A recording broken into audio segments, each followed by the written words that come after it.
YCP ఒక భారీ కుట్ర దీంట్లోనైతే కనిపిస్తూ ఉంది. అంటే వాళ్ళు రాముడికి కాదు రావణుడికే సపోర్ట్ అనే విధంగా కూడా వాళ్ళు చేస్తున్నటువంటి వ్యాఖ్యలు మనకు కనిపిస్తూ ఉన్నాయి. హే రామ్ సేవ్ ఏపీ అని ఇటీవల వైఎస్ జగన్ శ్రీరాముడిని తలచుకున్నారు, మనం చూసాం ప్రెస్ మీట్లో. కానీ అదే శ్రీరాముడితో పాటు హిందూ దేవుళ్లను హిందూ మతాన్ని అసభ్యకరంగా తూలనాడుతూ అవమానించిన ప్రశ్న రావణ్కు జగన్ రక్షణగా నిలిచారు. సో ఇప్పుడు ఇది వైసీపీ మార్క్ తంత్రం అంటూ కూడా పూర్తిగా చర్చ జరుగుతూ ఉంది. రావణ్తో కలిసి రాష్ట్రంలో కులాలు మతాల మధ్య కాష్టం మండించే కుతంత్రం కూడా జగన్మోహన్ రెడ్డి పార్టీ చేస్తున్నట్టుగా తెలుస్తోంది. బచ్చలకూర జోసెఫ్ ప్రశ్న అనే యూట్యూబ్ ఛానల్ నడుపుతూ ప్రశ్న రావణ్గా మారినటువంటి సంగతి తెలిసిందే. తన ఛానల్తో పాటు బహిరంగ వేదికలపై నుంచి ఉప ముఖ్యమంత్రి పవన్ కళ్యాణ్ని అతి నీచమైనటువంటి అసభ్యకరమైనటువంటి వ్యాఖ్యలు చేయడంతో జనసేన నేతలు పలు చోట్ల పోలీసులకు ఫిర్యాదులు కూడా చేశారు. దీనిపై కేసులు కూడా నమోదైన విషయం మనకు తెలిసిందే. దర్యాప్తు క్రమంలో రావణ్ మరో అవతారం బయటపడింది. అదే హిందూ ద్వేషం. తన యూట్యూబ్ ఛానల్లో హిందూ మతాన్ని కావచ్చు, దేవుళ్లను దారుణంగా అతి దారుణంగా కించపరిచే వీడియోలు కూడా పుంఖాలుగా బయటపడ్డాయి. దీంతో పోలీసులు ఉపా చట్టం కింద రావణ్ను అరెస్ట్ చేశారు. సో ఇదంతా కూడా వైసీపీకి ఇప్పుడు మింగుడు పడట్లేదు. ఇంతకాలం జడ శ్రవణ్ ఆయన ఇక్కడ ఉన్నటువంటి వైసీపీ నేతలు పవన్ కళ్యాణ్ అభిమానులు పెట్టిన కేసులకు సంబంధించి బెయిల్ ఇప్పించారు. ఆ తర్వాత ప్రస్తుతం మరి ఇప్పుడు ఆయనను పక్కన పెట్టి ఈ పొన్నవోలు సుధాకర్ ఆయన ఎంట్రీ ఇచ్చారు ఈ కేసుకు సంబంధించి. సో ఎందుకు ఈ విధంగా జరిగింది? అదేవిధంగా నిన్న జగన్మోహన్ రెడ్డి అన్నవరం విమానాశ్రయం లోపలికి వెళ్తున్నటువంటి సమయంలో అక్కడ గగన అనేటటువంటి ఒక మహిళ, అంటే ఈ రావణ్కు సపోర్ట్ చేసేటటువంటి మహిళ అక్కడ పబ్లిక్లో ఉండడం, ఆ తర్వాత జగన్మోహన్ రెడ్డికి ఎవరో ఆ విషయాన్ని చెప్పడం, ఆయన వెంటనే ఆ మహిళ దగ్గరికి వెళ్ళడం, ఆమెకు తనదైన స్టైల్లో ఆమెకు ఆశీర్వాదాన్ని అందించడం, అంటే తల మీద చేయబెట్టి ఆశీర్వదిస్తారు కదా జగన్మోహన్ రెడ్డి గారు, అట్లా ఆశీర్వదించడం, ఆ తర్వాత అక్కడి నుంచి వెళ్ళిపోవడం, ఆ తర్వాత అవినాష్ అంతా చూసుకుంటాడని చెప్పడం, ఇదంతా ఈ చీకటి ఒప్పందం అంతా కూడా ఏ విధంగా రావణ్ను బయటకు తీసుకురావాలి, ఈ రాష్ట్రంలో కుల మతాల మధ్య చిచ్చు ఏ విధంగా పెడుతున్నాము, ఇదంతా కూడా ఈ నేపథ్యంలో బయటపడుతున్నటువంటి పరిస్థితులు కనిపిస్తూ ఉన్నాయి. ఇదే విషయంలో కూడా అంబటి రాంబాబు ఏమన్నారు ఒక్కసారి ప్లే చేయండి. ఈ యుద్ధంలో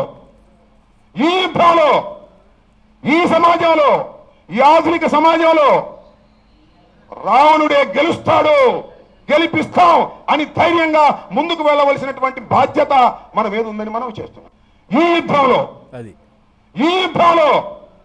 ఈ సమాజంలో ఈ ఆధునిక సమాజంలో రావణుడే గెలుస్తాడు, గెలిపిస్తాం అని ధైర్యంగా అది రావణున్నే గెలిపిస్తాము, రావణుడు గెలుస్తాడు, రాముడు కాదు, రాముణ్ణి తిట్టిన వాళ్ళు కాదు, రావణ్నే గెలిపిస్తాము అనేది వైసీపీ స్టాండ్ అంత క్లియర్గా కనిపిస్తోంది.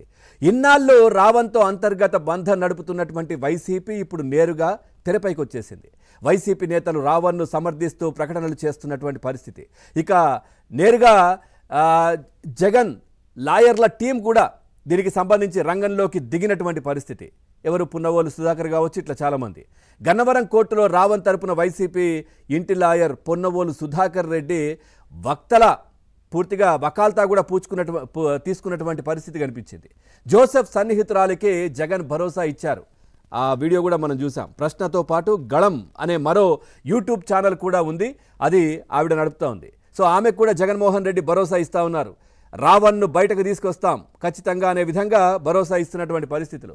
ఇట్లా నిజంగా చెప్పాలంటే పవర్ పోగానే ఈ విధమైనటువంటి కుతంత్రాలు వీళ్ళంతా చేస్తూ ఉన్నారు. 2019లో ఈ విధంగానే చేశారు. ఆ తర్వాత 2024లో ఓడిపోయిన తర్వాత మళ్ళీ అదే స్టాండ్ తీసుకొని కులమతాల మధ్య చిచ్చు పెట్టే ప్రయత్నం రాష్ట్రంలో చేస్తున్నటువంటి పరిస్థితులు.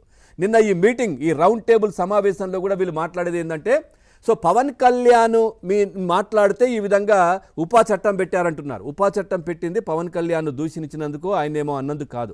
పవన్ కళ్యాణ్ అన్నందుకు పెట్టినటువంటి 4 కేసులలో బెయిల్ రావణ్కి వచ్చేసింది.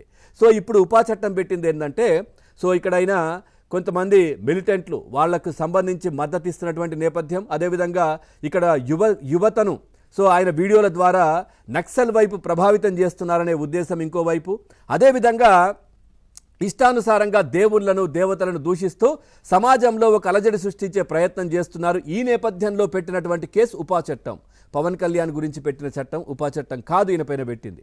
పవన్ కళ్యాణ్ మీద పెట్టినటువంటి కేసులు, ఆయనకు సంబంధించినటువంటి ఆయన దూషించినప్పుడు ఎవరైతే ఆయన అభిమానులు పెట్టినటువంటి కేసులకు సంబంధించి పెట్టిన దాంట్లో అన్నిట్లలో బెయిల్ వచ్చింది రావణ్కు 4 కేసులలో. సో ఉపా చట్టం పెట్టింది వీటి గురించి. సో ఇది కూడా తెలియకుండా పవన్ కళ్యాణ్ మీద నెట్టే ప్రయత్నం చేస్తూ ఉన్నారు. అంబటి ఏమన్నారో మరొకసారి చూసి వాళ్ళు రావణ్కి ఏ విధంగా రావణుడికి ఏ విధంగా సపోర్ట్ చేస్తున్నారో మనం చూసి మనం చర్చలోకి వెళ్దాం ప్లీజ్.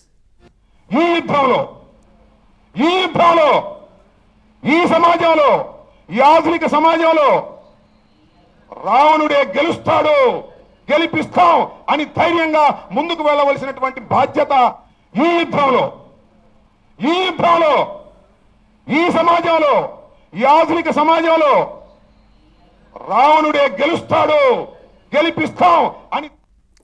రైట్, ఇక ఇదే విషయానికి సంబంధించి మనం చర్చలోకి వెళ్దాం. చర్చలో పాల్గొంటున్నారు రాజకీయ విశ్లేషకులు సీనియర్ అడ్వకేట్ ముప్పల సుబ్బారావు.